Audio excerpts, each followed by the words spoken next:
Country dancing and its lively music came to America with the colonists. Except among the Puritans, most settlements had dancing.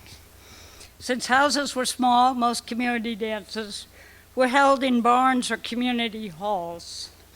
The Tamworth narrative tells of dancing in the late 1800s on the second floor of Cook's store, which became Kimball's store, which became the Barnstormers Theater.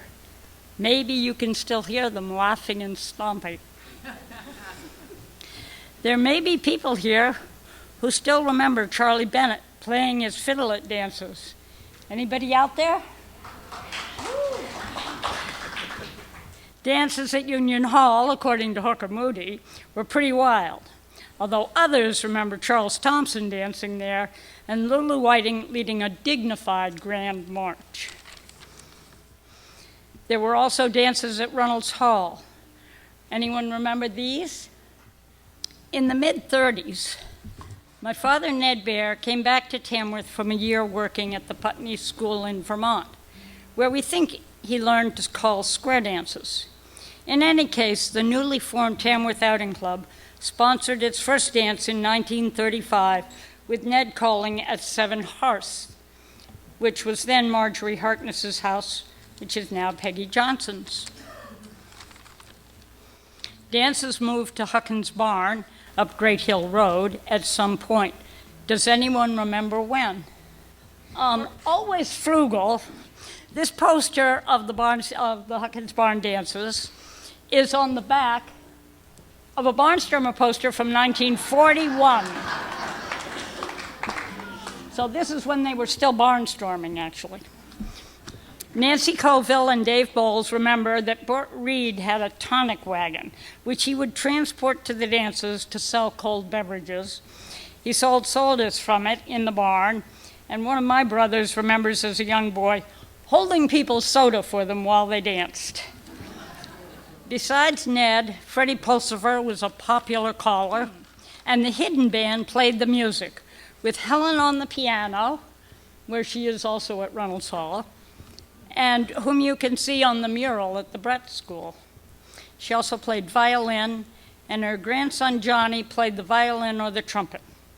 Charlie Aspinall sometimes played the accordion, and Fred Moore, who is on the sax there, was often on drums and occasionally the saw. How many remember any of that from Huggins? Yes. I was still pretty little, but I enjoyed it.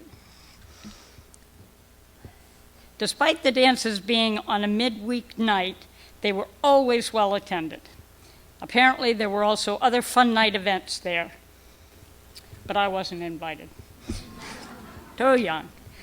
Then, in February of 1962 or 3, lightning struck, literally. And due to its out-of-the-way location, the barn burned to the ground. Fire crews just couldn't get to it in time. In 1987, when my siblings and I were cleaning out our father's desk, we found the key to the barn. It says on it, in pencil, Huckins Barn.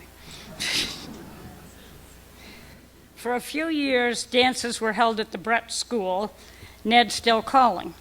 Helen Steele, recruited by Stan Colville, remembers taking money at the door, 25 cents per person. Later, the fee went up to 50 cents, but I understand there was quite a big debate at the TOC board meeting before they did that. In 1966, the barn at Stafford's-in-the-Field became the site of many years of memorable dances. Ned was still calling, but others were as well, including Dudley Loftman, who was mostly calling contra-line dances.